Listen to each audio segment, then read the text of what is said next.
Olduqca bizim üçün ağır bir oyun keçdi. Oyundan əvvəl də komandamızı buna hazırlayırdıq və bütün həftə boyu futbolçularıma bildirdim ki, bəlkə də son ən ağır oyunlardan biri olacaq. Həm burada rəqib komandanın gücünü nəzərə almaq lazımdır, oynadıqları futbolu nəzərə almaq lazımdır. Çox yaxşı, çox baxımlı futbol oynayırlar və bəlkə də bu günə qədər 8, 9, 10 oyun əllərindən qaçırdıblar ki, harada qələbə qazanmalıydılar və düşünürəm ki, bu komanda Avrokuboklarında mübarizə aparmalıydı. Digər tərəfdən isə aprel ayı bizim üçün olduqca ağır keçdi. Çox emosional bir ay oldu. Bütün oyunlar demək olar ki, gərgin oyun mübarizə şəraitində keçdi. Və komandada həm mental, həm fiziki cəhətdən bugünkü oyunda yorğunluq hiss olunurdu. Edəcək bir şey yoxdur. Mübarizəyə davam eləməliyik və çalışmalıyıq ki, özümüzdə güc tapaq, oyunlara özümüzü düzgün kökləyək və lazım nəticəni əldə edək. Oyun bizim üçün pis başladı. Futbolçularda aşırı şəkildə gərginlik var idi birinci hissədə. Rəqib də yüksək presin tətbiq edirdi. İkinci hissədə futbolçular daha yaxşı oynamağa başladılar, oyunu nəzarətə götürdülər. Amma yenə də rəqib belə deyək, standart vəziyyətlərdə təhlükəli idi və standart vəziyyətlərdə ikinci hissədə haradasa 2 dənə yüzdəsi gol epizodu yaratdılar.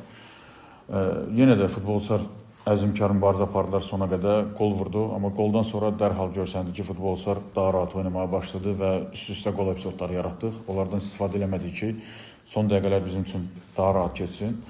Bu qədər gərginliyə baxmayaraq, bu qədər çətinliyə baxmayaraq, olduqca düşünürəm vacib bir xal qazandı. Futbolçularımı göstərdikləri əzmkarlığa, xarakterə görə təbrik edirəm. Oynadıqları əziyyət çəkdikləri oyuna görə minnətdarımı bildirirəm. Siz özünüz dediniz, mən Hüsamı xüsusən də gol epizoduna qədər demək olar ki, Zirə özünə bənzəmədi.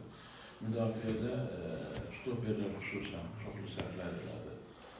Gol epizodundan sonra sizin dediyiniz kimi yəni biraz rahatlaşdı. Bu nə ilə əlaqədir? Bəli, mən bugünkü meydanda bizim çoxsaylı top itkilərimiz oldu. Xüsusilə də birinci hissədə.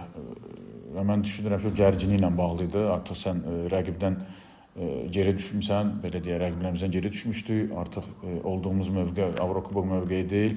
Bu da baskı yaradır futbolçular üzərində. Digər tərəfdən aprel ayının yorğunluğu, sıx qrafik. İmkan düşdükcə müəyyən futbolçular, müəyyən mövqelərdə rotasiyalar elədi.